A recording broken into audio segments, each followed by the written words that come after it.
नमस्कार दोस्तों, देखो सीखो स्टडी में आप सभी लोगों का स्वागत है। दोस्तों सामान्य ज्ञान का सेट नंबर यहाँ पर 36 आ चुका है।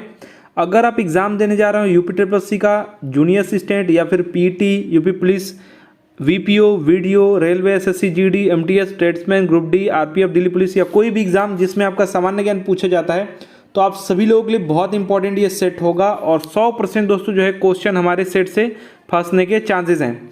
जैसे कि देखिए क्वेश्चंस का लेवल देखेंगे तो आपको पता चलेगा। सबसे पहला नंबर जो क्वेश्चन है, निम्नलिखित में से कौन सा जो युग्म है जो सुमेलित नहीं है। मतलब इसका ये है कि इसमें गलत जो है मैच किया गया होगा। तो अगर बात करें 11 दिसंबर को दोस्तों, तो यूनिसेफ दिवस मनाया जाता है, बिल्कुल ये सही है। लेकिन शिक्षक दिवस दोस्तों 10 दिसंबर को नहीं मनाया जाता है। 10 दिसंबर को क्या मनाया जाता है, तो मानवाधिकार दिवस दोस्तों मनाया जाता है, मानवाधिकार दिवस। तो ये यहाँ पर क्या होना चाहिए था, शिक्षक दिवस, या तो यहाँ पर मानवाधिकार दिवस रहना चाहिए था, या 5 सितंबर को जो है क्या शिक्षक दिवस मनाया जाता है। ठीक है, तो 5 सितंबर या तो यहाँ पर होना चाहिए था।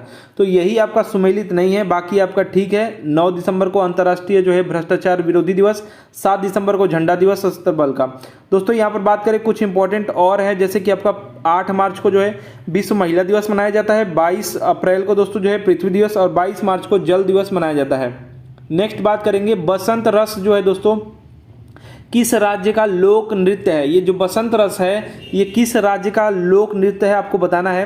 तो ये दोस्तों आपका मणिपुर का, कहाँ का है, मणिपुर का है दोस्तों। साथ ही साथ मणिपुर के और कुछ इंपॉर्टेंट जो है लोक नृत्य हैं वो सुन लीजिएगा।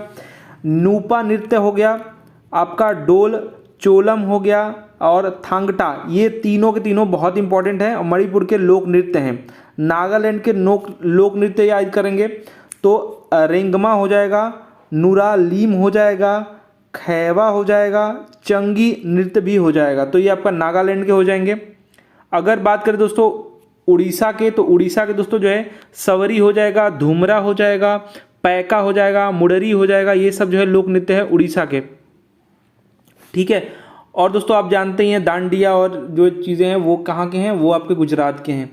नेक्स्ट बात करेंगे राजस्थान का कालबेलिया, याद रखिएगा, सपेरा जनजाति का स्त्रियों द्वारा नृत्य है वो। नेक्स्ट बात करेंगे कबीर पुरस्कार दोस्तों किस क्षेत्र में दिया जाता है। तो कबीर पुरस्कार दोस्तों जो है सद्भावना, जो है सामाजिक सद्भावना बढ़ाने के क्षेत्र में दिया जाता है। तो यहाँ पर सद्भाव दिया है, सामाजिक सद्भाव क्षेत्र में दिया जाता है दोस्तों।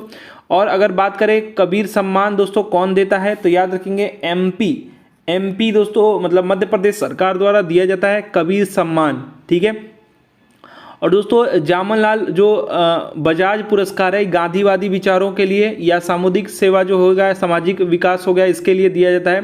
ठीक है, जामनालाल बजाज पुरस्कार। ठीक है, अगर ज्ञानपीठ की बात करें, साहित्य अकादमी की बात करें, मूर्ति देवी की बात करें, ये सभी जो है साहित्य में जो प्रसिद्ध जो रिलेटेड भारतीय पुरस्कार ये हैं। धन्वंतरी जो हो जाएगा वो आपका जो हो जाएगा चिकित्सा से रिलेटेड है या चिकित्सा के क्षेत्र में दिया जाता है। नेक्स्ट बात करेंगे राष्ट्रमंडलीय खेलों में, ध्यान दीजिएगा, ट्रैफ लगर ट्रॉफी, ये जो है किस खेल के चैंपियनशिप जीतने वाले दोस्तों खिलाड़ी को दिया जाता है, मतलब किस खेल से संबंधित ये है ये ट्रॉफी। ठीक है, ट्रैफ लगर दोस्तों ट्रॉफी जो है ये आपका भारोत्तोलन से है, किससे है, भारोत्तोलन से संबंधित दोस्तों है, इसके विजेता को ट्रॉफी दिया जाता है। कुछ इंपॉर्टेंट पॉइंट याद रखेंगे, जैसे आपका फराह पामर कप है, ये न्यूजीलैंड का दोस्तों जो है महिलाओं में रग्बी प्रतियोगिता विजेता को दिया जाता है। ठीक है, अगर दोस्तों ऐसे ही बात करें कि एमसीसी मुरुगप्पा गोल्ड जो है ये आपका हॉकी से रिलेटेड है, और सुधीरमन जो कप है वो बैडमिंटन से रिलेटेड है, और ईरानी कप, देवधर कप और आपका विजय हजारे ट्रॉफी ये सब क्या है, क्रिकेट से रिलेटेड है। नेक्स्ट बात करेंगे किस भारतीय राज्य में सामाजिक त्यौहार जो है छापर मेला आयोजित किया जाता है। तो छापर मेला जो आयोजित किया जाता है वो पंजाब राज्य में आयोजित किया जाता है। ऐसे ही दोस्तों जो आप याद रखिएगा पुष्कर मेला जो है राजस्थान में, और कार्तिक पूर्णिमा के दिन दोस्तों ये आयोजित होता है। अगर बात करें दोस्तों विश्व का सबसे बड़ा मेला, तो याद रखेंगे सोनपुर, विश्व का सबसे बड़ा मेला सोनपुर, और ये मेला बिहार में दोस्तों गंगा और गंडक नदी का जो संगम है वहीं पर पशु मेला होता है, याद रखेंगे पशु मेला। ठीक है, बहुत इंपॉर्टेंट है, बिहार का है। ठीक है, अगर बात करेंगे बटेश्वर मेला, वो आगरा यूपी का है, बटेश्वर मेला आगरा यूपी का है। और दादरी मेला बलिया का उत्तर प्रदेश में आयोजित होता है। नेक्स्ट बात करेंगे, निम्नलिखित में से प्राचीन संस्कृत शब्दकोश, ऐसे लिखाता है, कोश कौन सा है? तो दोस्तों सबसे प्राचीन इसमें से पूछा जा रहा है तो अमर शब्दकोश। अमर शब्दकोश दोस्तों सबसे इसमें से प्राचीन शब्दकोश है।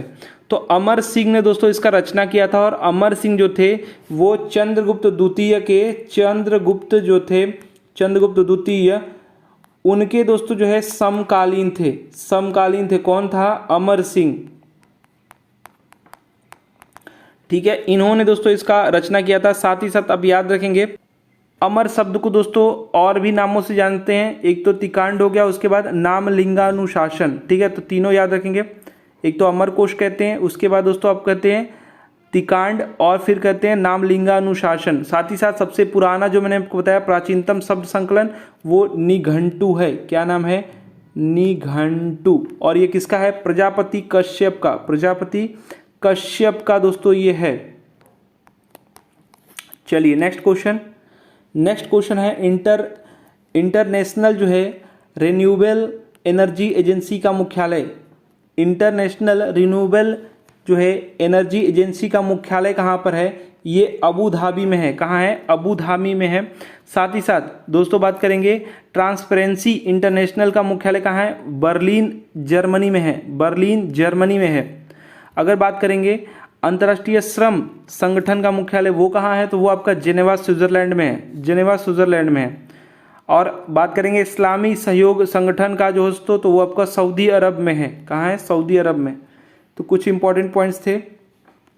नेक्स्ट बात करेंगे निम्नलिखित में से कौन सा ग्लोबल पोजिशनिंग सिस्टम से संबंधित है या संबंध के बारे में सत्य है? इनमें से कौन सा है जो कि ग्लोबल पोजिशनिंग सिस्टम, यानी यहाँ पर बात हो रही है जीपीएस के बारे में, कौन सा इसमें से सही है? तो ध्यान देंगे जीपीएस क्या क्या चीज़ें करता है। यह एक अंतरिक्ष आधारित नेविगेशन प्रणाली है। देखिए दोस्तों अगर बात किया जाए यह चक्रवात की भविष्यवाणी कर सकता है नहीं। जीपीएस किसके लिए यूज होता है? आप जीपीएस तो यूज़ करते ही। जीपीएस जो है ये क्या होता है? रास्ता बताने के लिए या फिर नक्शा उक्सा तैयार करता है ये। ठीक है, और अमेरिका के दोस्तों जो है अमेरिका के जो रक्षा विभाग है इसी ने दोस्तों सबसे पहले इसको जो है डेवलप किया था, संयुक्त राज्य अमेरिका का। तो ये इसका काम जो है इससे क्या होता है, जो वाहन है उसका आवाजाही नक्शा तैयार करने के लिए उपयोग होता है। तो सबसे एक्यूरेट जो आंसर हो सकता है वो आपका सी वाला हो सकता है। नेक्स्ट बात करेंगे माइक्रोसॉफ्ट जो कॉरपोरेशन है इसकी स्थापना कब की गई थी? तो माइक्रोसॉफ्ट से नाम आते ही आप जानते हैं किसका ये है। तो माइक्रोसॉफ्ट जो है सबसे पहले इसका जो 75 में आपका 1975 याद रखेंगे। और अगर बात करेंगे बिल गेट्स जी का, और एक नाम है पॉल एलन। क्या नाम है? Bill Gates and Paul Allen. दोस्तों जो है बिल गेट्स जी का नाम तो सभी जानते हैं, पॉल एलन भी याद रखेंगे। ठीक है, इन दोनों लोगों ने जो है क्या किया था? संस्थापक हैं। और दोस्तों अगर बात करें तो माइक्रोसॉफ्ट दोस्तों जो विश्व की सबसे बड़ी सॉफ्टवेयर कंपनी है जिसका मुख्यालय जो है अमेरिका के रेडमंड वाशिंगटन में है। कहाँ? रेडमंड दोस्तों जो है वाशिंगटन में है। ठीक है, अगर बात करें टीसीएस की तो टाटा कंसल्टेंसी सर्विस, इसका दोस्तों अगर स्थापना बात करेंगे तो 1968 में टाटा ग्रुप द्वारा हुआ। अगर बात करेंगे इन्फोसिस भी आता है, तो इन्फोसिस दोस्तों जो है 1981 में और पुणे में स्थापित है। इसका मुख्यालय बेंगलुरु में है। ठीक है, तो इन्फोसिस याद रखेंगे, साथ से जो टाटा ग्रुप भी याद रखेंगे। नेक्स्ट बात करेंगे क्षेत्रफल की दृष्टि से भारत संसार का कौन से स्थान पर दोस्तों सबसे बड़ा देश है? क्षेत्रफल की दृष्टि से बात किया है तो आपका 7वां देश हो जाएगा। अगर जनसंख्या की दृष्टि में बात करें तो अभी भारत पहले स्थान पर है। पहले जो चीन पहले स्थान पर था, अभी भारत पहले स्थान पर है। लगभग जो है 140 करोड़ जनसंख्या है। बाकी अभी अपडेट आने के बाद एक एक आपको एक्यूरेट बताया जाएगा। तो यहाँ पर आपका जो है 7वां सबसे बड़ा देश है। और इसका जो पहले स्थान पर कौन है कुछ लिख दे रहा हूँ। एक तो रूस है, फिर उसके बाद कनाडा, चीन, यूएसए यानी अमेरिका, फिर उसके बाद आपका ब्राज़ील, ऑस्ट्रेलिया, और उसके बाद आएगा ऑस्ट्रेलिया के बाद आपका भारत आएगा। ठीक है, तो भारत है, फिर अर्जेंटीना है, भारत आपका आ जाएगा यहीं पर, फिर अर्जेंटीना है, फिर उसके बाद कजाकिस्तान है। तो ये कुछ सीरीज है, तो 7वां इस हिसाब से है, ठीक है, याद रखेंगे। इसका क्षेत्रफल याद रखिएगा 32,87,263 वर्ग किमी में है। 32,87,263 जो है वर्ग किमी है, ठीक है। सबसे छोटा देश बात करेगा तो वेटिकन सिटी, और दूसरा सबसे छोटा दोस्तों जो है आपका हो जाएगा, क्या हो जाएगा, मोनाको। नेक्स्ट बात करेंगे, किस अभिलेख से यह ज्ञात होता है कि स्कंदगुप्त ने हूणों को पराजित किया था? कौन से अभिलेख से ये आपको पता चलता है कि जो है स्कंदगुप्त ने हूणों को पराजित किया था? तो अभिलेख दोस्तों यूपी के गाजीपुर में दोस्तों जो है ये अभिलेख है, और ये जो है भीतरी एक जगह है, वहाँ पर दोस्तों ये है भीतरी स्तंभ इसको कहते हैं, ठीक है। और इसमें दोस्तों स्कंदगुप्त का दोस्तों हूणों पर विजय का जो है प्रमाणिक साक्ष्य जो है प्राप्त होता है। अगर बात करेंगे भारत पर प्रथम जो हूणों का आक्रमण हुआ था वो जो है खुशनेबाज नाम है, याद रखिएगा, खुशनेबाज के नेतृत्व में हुआ था, ठीक है। स्कंदगुप्त के शासन के प्रारंभ में हूणों का आक्रमण हुआ था। अगर बात करें छठी शताब्दी के प्रारंभिक दशकों में दोस्तों तोमान और मिहिरकुल द्वारा भारत पर आक्रमण किया गया, छठी शताब्दी में, ठीक है। अगर बात करें यशोवर्धन के मंदसौर अभिलेख में दोस्तों हूण आक्रमण की जानकारी प्राप्त होती है, और गुप्त वंश का पतन का जो प्रमुख कारण है, महत्वपूर्ण कारण है, ये हूणों का आक्रमण ही है। मंदसौर अभिलेख में बात करें तो कुमार गुप्त की जानकारी मिलती है। नेक्स्ट बात करेंगे, निम्न में से कौन जो है सुमेलित नहीं है? इनमें से कोई है जो सुमेलित नहीं है? देखिए, पुनः जजिया कर जो है फर्रुखशियार ने लगाया था, ये बिल्कुल ही ठीक बात है। हिंदुओं पर ये फिर से जो है जजिया कर लगा दिया था। कब लगाया था? 1713 से लेकर के 19 तक, ठीक है। 1713 से 19 तक दोस्तों जो है ये जजिया कर लगाया कौन? फर्रुखशियार। तो ये बिल्कुल ही ठीक है। अगर बात करें मसूलीपत्तनम, ठीक है, तो मसूलीपत्तनम दोस्तों जो है ये आपका फोर्ड है, तो बिल्कुल ये ठीक है। फ्रांसिस फोर्ड के जो तृतीय जो कर्नाटक युद्ध है वो आपका फ्रांसिस फोर्ड के नेतृत्व में दोस्तों जो हुआ है वो 1759 में दोस्तों जो है मसूलीपत्तनम पर अंग्रेजों का दोस्तों यहाँ पर क्या हुआ? अधिकार हो गया। फोर्ड का कहिए, फ्रांसीसी फोर्ड का दोस्तों अधिकार हो गया। यहाँ पर दोस्तों नेक्स्ट बात करेंगे सती प्रथा निषेध, तो विलियम बेटिंग के ही समय में हुआ है। अगर बात करें दासता का अंत, ये गलत है, लॉर्ड एलनबरो द्वारा एक्ट 5 द्वारा हुआ था, तो ये लॉर्ड एलनबरो होना चाहिए, लॉर्ड एलनबरो। साथ ही साथ अगर बात करें यहाँ पर दोस्तों जो है मेलकम दोस्तों, ये क्या थे? मेलकम जो थे वो अमेरिकी एक पादरी थे, ठीक है। अगर बात करें दोस्तों सती प्रथा का अंत, तो आप जानते हैं ये सही है, विलियम बेटिंग ही है, लॉर्ड विलियम बेटिंग, और ये बहुत ही इंपॉर्टेंट पॉइंट है इसलिए यहाँ पर लिख देते हैं। 1829 में दोस्तों जो है नाम आता है राजा राम मोहन राय जी का। नेक्स्ट बात करेंगे तृतीय आंग्ल अफगान युद्ध कब लड़ा गया? तो तृतीय आंग्ल अफगान युद्ध दोस्तों जो है ये आपका 1919 में लड़ा गया, यानी कि सी इसका राइट आंसर हो जाएगा। अफगानिस्तान के अमीर हबीबुल्लाह के पुत्र अमानुल्लाह ने अंग्रेजों के विरुद्ध दोस्तों ये विद्रोह किया था, और यही विद्रोह जो है क्या कहलाता है? ये 1919 है, ठीक है। यही विद्रोह कहलाता है तृतीय आंग्ल अफगान युद्ध का कारण भी बन गया, ठीक है। उसके बाद ये क्या हुआ? इसमें क्या हुआ? अफगानिस्तान दोस्तों पराजित हो गया, और रावलपिंडी का संधि जो हुआ उसके बाद ये युद्ध समाप्त हो गया। यह दोस्तों विजय जो थी वो स्थायी नहीं थी, और इसके जस्ट बाद यानी आप 1921 में अफगानिस्तान फिर स्वतंत्र हो गया, और तृतीय अफगान युद्ध के समय भारत का जो वायसराय थे वो चेम्सफोर्ड थे, ठीक है, चेम्सफोर्ड थे, ठीक है, याद रखिएगा। नेक्स्ट बात करेंगे मुद्रा राक्षस पुस्तक के लेखक कौन है? बहुत बार एग्जाम में आया है। कुछ और लेखकों के बारे में आपको बताएंगे, जैसे पारिणी का आता है। पारिणी जो है अष्टध्यायी, बहुत बार एग्जाम में आता है, याद रखिएगा, अष्टध्यायी एग्जाम में बहुत बार आता है। विशाखदत्त का ये है मुद्रा राक्षस, ठीक है। कात्यायन का वर्तिका होता है, बहुत बार एग्जाम में ये भी आ चुका है, वर्तिका, ठीक है।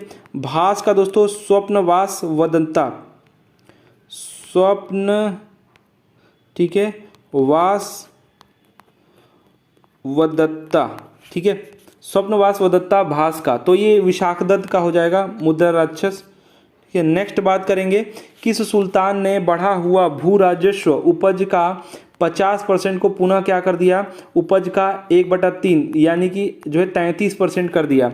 तो ये किसने किया था, ये मुबारक खिलजी ने किया था।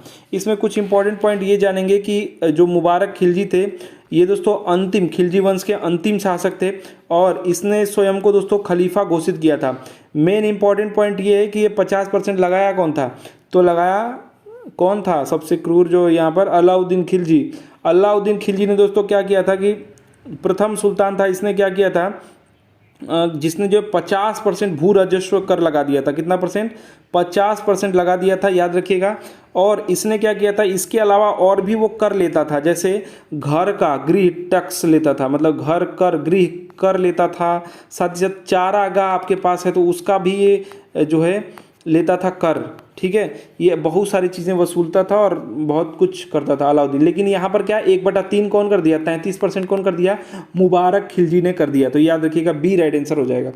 नेक्स्ट बात करेंगे, निम्न में से कौन बेमेल है, कौन इनमें से बेमेल है, तो याद रखिएगा करौली जो विलय है वो आपका 1855 है, ठीक है। तो करौली विलय दोस्तों जो है ये आपका लार्ड डलहौजी के शासनकाल में हुआ। डलहौजी ने दोस्तों जानते हैं हड़प नीति वाला काम करते थे डलहौजी। तो ये दोस्तों क्या करते थे, इसमें दोस्तों इन्होंने कई जो राज्य थे उनको हड़प लिया, जैसे कि आपका अवध हो गया, अवध को 56 में कर दिया। इसमें दोस्तों कई जैसे उदयपुर, झांसी, नागपुर, करौली, तो ये सब आपके हुए हैं। तो ये दोस्तों याद रखिएगा ये क्या हो जाएगा आपका, यही आपका सुमेलित नहीं बेमेल ही बताना था ना। तो यह लॉर्ड डलहौजी का दोस्तों शासनकाल में हुआ है। अगर बात करेंगे लॉर्ड डलहौजी की जो हड़प नीति थी, इसमें दोस्तों इन्होंने अवध को विलय किया 56 में, ये ठीक है। और भगत का दोस्तों यहाँ पर 50 में और सिंधु विलय दोस्तों 43 में, ठीक है। और सिंध जो विलय है वो आपका शासनकाल दूसरा है, यानी लॉर्ड एलन बरो का है। किसका, एलन बरो, ठीक है। बाकी दोस्तों और भी आपके सतारा हो गया, जैतपुर हो गया, संभलपुर, उदयपुर, झांसी, नागपुर, ये दोस्तों करौली के समय में ही क्या हुआ, जो है लॉर्ड डलहौजी ने हड़प नीति से ले लिया या फिर विलय कर लिया। नेक्स्ट बात करेंगे, अंग्रेजों ने रैयतवाड़ी व्यवस्था सर्वप्रथम कहाँ शुरू किया, प्रारंभ किया। अंग्रेजों ने दोस्तों सबसे पहले यहाँ पर जो है मद्रास के 12 महल दोस्तों जिला में प्रारंभ किया, ठीक है, याद रखिएगा। और ये 1792 में दोस्तों सर्वप्रथम शुरू किया, ठीक है, प्रयोग के तौर पर। और रैयतवाड़ी व्यवस्था का जनक अगर पूछा जाए तो Alexander Read Thomas Munro, Read एवं टॉमस मुनरो को जाता है, ठीक है, ठीक है। अगर उनका जनक पूछा है अलेक्जेंडर रीड एवं जो है टॉमस मुनरो, इन दोनों लोग को जाता है। और इस जो है इस बीच क्या हुआ आपके 1820 से 25 के बीच दोस्तों क्या हुआ, इस प्रणाली के अंतर्गत मद्रास एवं बम्बई प्रेसिडेंसी लागू की गई। रैयतवाड़ी व्यवस्था के तहत दोस्तों कृषक जो है प्रत्यक्ष रूप से भू राजस्व अंग्रेजों को देते थे। इस प्रणाली के तहत दोस्तों भूमि का मालिकाना हक जो था वो किसान को ही दिया गया था, ठीक है। नेक्स्ट बात करेंगे, पंडित राम प्रसाद बिस्मिल को फांसी किस जेल में दी गई। तो याद रखिएगा अगर पंडित राम प्रसाद बिस्मिल जी का बात आएगा तो ये दोस्तों जो है गोरखपुर में दिया गया। देखेंगे 9 अगस्त को जो काकोरी हत्याकांड या फिर कहिए कि जो रेड डकैती हुई थी वो दोस्तों 1925 में क्या हुआ, इसके तहत गिरफ्तार हुए और राम प्रसाद बिस्मिल जी को यहाँ पर गोरखपुर में फांसी दी गई। और कुछ इंपॉर्टेंट पॉइंट्स ये है कि गोंडा में किसको दिया गया, गोंडा में दोस्तों राजेंद्र लाहिड़ी जी को, लाहिड़ी कहते हैं, राजेंद्र लाहिड़ी या लाहिड़ी, ठीक है, राजेंद्र लाहिड़ी जी को दोस्तों गोंडा में फांसी दिया गया। रोशन सिंह को दोस्तों जो है वो इलाहाबाद में, ठाकुर रोशन सिंह को कहाँ दिया गया फांसी, ये दिया गया इलाहाबाद में। फैज़ाबाद में किसको दिया गया, अशफाक उल्ला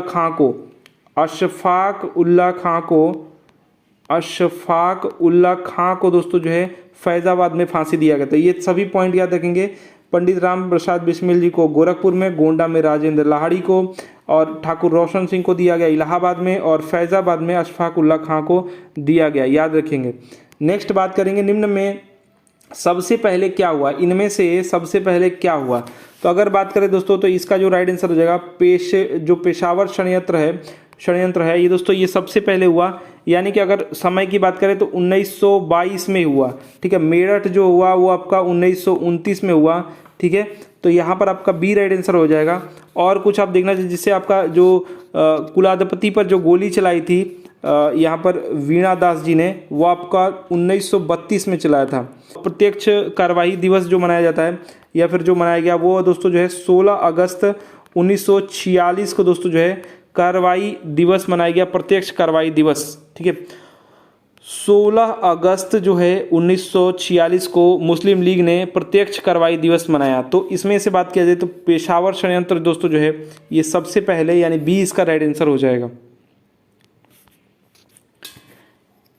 नेक्स्ट बात करेंगे, निष्क्रिय विरोध का सिद्धांत किसने प्रस्तुत किया? तो ये जो है अरविंद घोष ने प्रस्तुत किया है निष्क्रिय विरोध का सिद्धांत, ठीक है। निष्क्रिय जो है विरोध का सिद्धांत दोस्तों इन्होंने जो है अपने जो पत्रिका थी वंदे मातरम, याद रखिएगा इनकी पत्रिका थी वंदे मातरम, इसमें दोस्तों इसका उल्लेख भी किया था या फिर कहिए कि इस बात को उठाया भी था। और इनका कहना ये था कि जो अंग्रेज हैं वो भारत को छोड़ दें, या फिर दोस्तों क्या है जो अविलंब छोड़ देना चाहिए अंग्रेजों को। यदि अंग्रेज भारत को नहीं छोड़ते हैं तो भारतीयों को अंग्रेजों के विरुद्ध विरोध प्रदर्शन करते रहना चाहिए, ठीक है। और स्वतंत्रता संग्राम में महात्मा गांधी जी ने अंतिम आंदोलन भारत छोड़ो आंदोलन भी किया था। आप जानते हैं काफ़ी लोगों ने अलग जगाया था, तो उसमें कई लोगों का नाम आता है, अरुणा आसफ अली जी का भी नाम आता है, बहुत सारे लोग हैं। नेक्स्ट बात करेंगे, अलमाटी दोस्तों जो बांध है ये किस नदी पर है? तो अलमाटी जो है ये कृष्णा नदी पर है। ये जो बांध है कृष्णा नदी पर है। कृष्णा नदी का जो उद्गम स्थल है वो याद रखिएगा महाबलेश्वर के समीप पश्चिम बंगाल की दोस्तों खाड़ी घाट जो है, एक खाड़ी घाट है, वहीं पर दोस्तों जो है पहाड़ से हुआ है, ठीक है। कृष्णा नदी की लंबाई बात करेंगे 1402 किमी है दोस्तों, ठीक है। कृष्णा नदी की कुछ सहायक नदियां जैसे भीमा, तुंगभद्रा, मूसी, अमरावती, कोयना, मालप्रभा, पंचगंगा, दूधगंगा, घाटप्रभा, ये सब हैं। अगर दोस्तों बात करेंगे तुंगभद्रा जो नदी पर आपके नागार्जुन सागर परियोजना है, ये आंध्र प्रदेश और कर्नाटक के संयुक्त रूप से दोस्तों ये है, और आंध्र प्रदेश में ये है, ठीक है। अगर बात करेंगे पंचेत बांध की दोस्तों, तो ये दामोदर नदी पर है, और झारखंड और पश्चिम बंगाल का संयुक्त दोस्तों ये जो है परियोजना है। अगर बात करेंगे तिलैया परियोजना का, तो ये बराकर नदी पर है, और तिलैया परियोजना दोस्तों झारखंड में है। तो कुछ इंपॉर्टेंट चीज़ें थी, मैंने आपको बता दिया जल्दी जल्दी। देखिए केंद्रीय चावल अनुसंधान संस्थान कहाँ है? मैंने प्रीवियस वीडियो में भी मैंने आपको बताया था कि कटक उड़ीसा में है, उड़ीसा में दोस्तों ये है, ऑप्शंस में था तो मैंने आपको बता दिया था। अगर बात करें दोस्तों चावल जो भारत की प्रमुख फसल है, साथ साथ अगर चीन के बाद, चीन पहले स्थान पर है, चीन के बाद बात करें तो भारत दोस्तों उत्पादकता में दूसरे स्थान पर है। चावल अनुसंधान संस्थान अगर अंतर्राष्ट्रीय बात करेगा तो फिलीपींस याद रखिएगा। अगर अंतर्राष्ट्रीय बात कर दिया तो फिलीपींस के मनीला में है, मनीला में है, फिलीपींस के मनीला में अगर अंतर्राष्ट्रीय जो है अनुसंधान संस्थान की बात करेगा तो। और मनीला में दोस्तों एशियाई जो है विकास बैंक भी है। कौन है? ADB यानी एशियाई डेवलपमेंट बैंक, मैंने एशियाई विकास बैंक का मुख्यालय है कहाँ? मनीला में, याद रखेंगे। एशियाई विकास बैंक में दोस्तों इसकी जो स्थापना है वो 19 दिसंबर 1966 में किया गया। जापान जो है एशियाई विकास बैंक का सबसे बड़ा अंशदाता है, ये भी याद रखेंगे। नेक्स्ट बात करेंगे, इनमें से भारत का प्रमुख जलयान निर्माण केंद्र कौन है? तो इनमें से जो प्रमुख जलयान निर्माण केंद्र है वो है कोचीन। कोचीन दोस्तों जो है ये जो है क्या है? सबसे बड़ा या फिर कहिए जलयान निर्माता केंद्र है कोचीन दोस्तों। सबसे बड़ा बंदरगाह प्रांगण वाला भी क्षेत्र है, प्रांगण बड़ा है उसका, ठीक है। कोचीन बंदरगाह को दोस्तों पूर्व में क्या नाम से जानते थे? बेसिन नाम से भी जानते थे। क्या नाम था? बेसिन, याद रखिएगा, बेसिन नाम से भी जाना जाता था। बड़े बंदरगाह संघीय सूची में ये आता है। अगर बात करें सागरमाला योजना दोस्तों, तो इसका संबंध देश के जो प्रमुख शहर हैं इसको बंदरगाह से जोड़ने का मतलब इसका योजना है। अगर बात करें दोस्तों कि भारत की सबसे लंबी समुद्र तटीय रेखा किस राज्य से है, तो इसमें याद रखेंगे तो गुजरात हो जाएगा। और अगर बात करेंगे भारत का 20 लाख वर्ग किमी से अधिक जो समुद्री क्षेत्र है, याद रखेंगे 20 लाख जो है वर्ग किमी का जो क्षेत्र है वो समुद्री क्षेत्र है। 3 तरह से घिरा हुआ है समुद्र से, तो आप जानते ही हैं, ठीक है। 20 लाख वर्ग किमी, ये डाटा याद रखेंगे, एग्जाम में पूछा जा सकता है। नेक्स्ट बात करेंगे, लक्षद्वीप के लोग निम्न में से कौन सी भाषा बोलते हैं। ये बहुत बार एग्जाम में पूछा गया है, याद रखिएगा, मलयालम भाषा बोलते हैं, ठीक है। अगर बात करेंगे तमिल भाषा, ये दक्षिण जो भारत है इसका प्राचीनतम जब भाषा की बात करेगा तो तमिल याद रखेगा। जब प्राचीनतम भाषा की बात करेगा दक्षिण भारत का तो तमिल याद रखेंगे।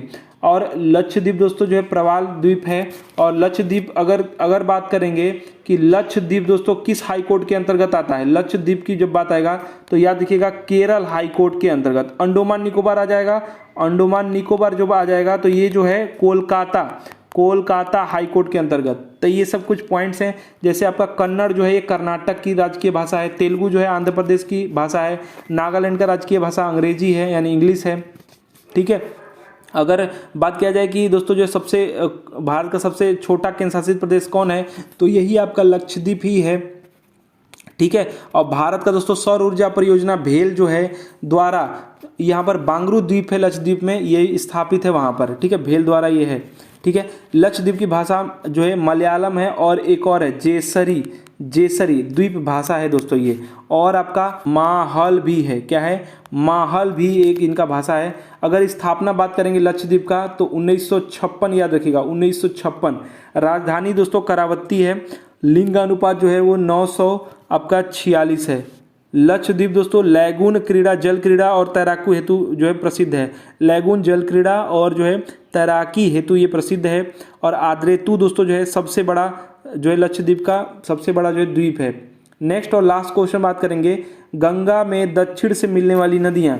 तो दोस्तों इसमें से नदी पूछना है कौन सा इसमें से है जो कि दक्षिण से मिलती है, तो याद रखिएगा सोन नदी जो है ये मिलती है। अगर बात करेंगे उत्तर से तो याद रखेंगे रामगंगा, गोमती, घाघरा, गंडक, कोसी।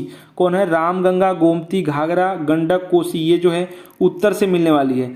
अगर दोस्तों बात करेंगे कि ये सोन नदी जो है कहाँ से निकलती है, तो अमरकंटक के पठार से निकलती है। और यह नदी पटना जिले में दोस्तों जो है मन्नेर के पास गंगा जी से मिल जाती है, ठीक है, और दक्षिण से मिलती है। कावेरी को दोस्तों जो है कावेरी को क्या कहते हैं, दक्षिण गंगा भी कहते हैं। तो देखिए दोस्तों ये आपका 36 नंबर सेट था। आशा करते हैं दोस्तों कि हमारा प्रयास, हमारा वीडियो पसंद आया होगा। वीडियो को अधिक से अधिक लाइक कीजिएगा, शेयर कीजिएगा। हमारा वीडियो देखने के लिए धन्यवाद। Please like and share. धन्यवाद।